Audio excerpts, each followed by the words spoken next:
One of the phrases that a lot of people are familiar with is the whole idea of trauma-informed care.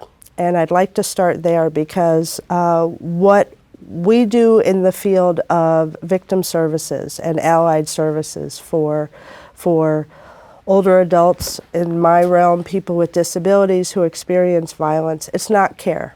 We're not in the medical field, and this is not about a medical model framework for addressing victimization. So with that said, being trauma-informed and providing trauma-informed services, training, support is first and foremost, it's about being trauma-aware. And I think what I mean in our fields is those of us who work in the field of advocacy, supporting victims and survivors of violence, we understand so many of the contexts in which people experience domestic violence, caregiver abuse, sexual assault.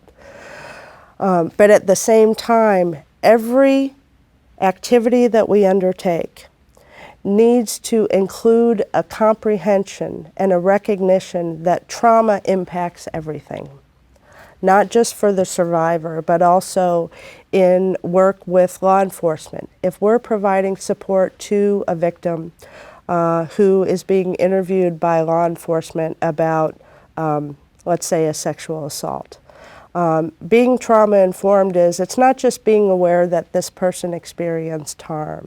It's basically figuring out what is it that's going to allow this person to be most comfortable and most effective in their communication with that law enforcement officer. Now, it's not the victim's burden to bear.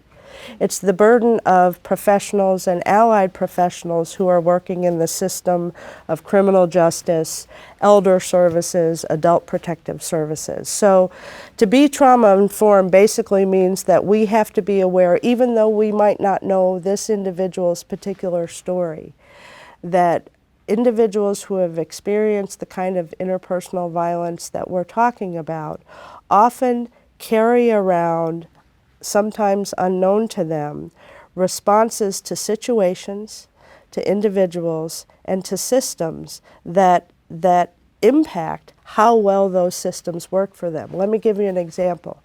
In trauma-informed work, one of the areas that we have to just recognize is what some people call triggers. I like to think of it as really a conditioned response. Being trauma-informed and being trauma-aware is recognizing that individuals are going to have responses and reactions, ways of thinking and talking about their life experiences that we might not fully understand. But our job is to sit back, figure out what our role is, what we have to try and accomplish, and see if we can re-engage with that person in a way that does make them feel safe, that we can move forward with what our particular role is, whether it's criminal justice, advocacy, or adult protective services.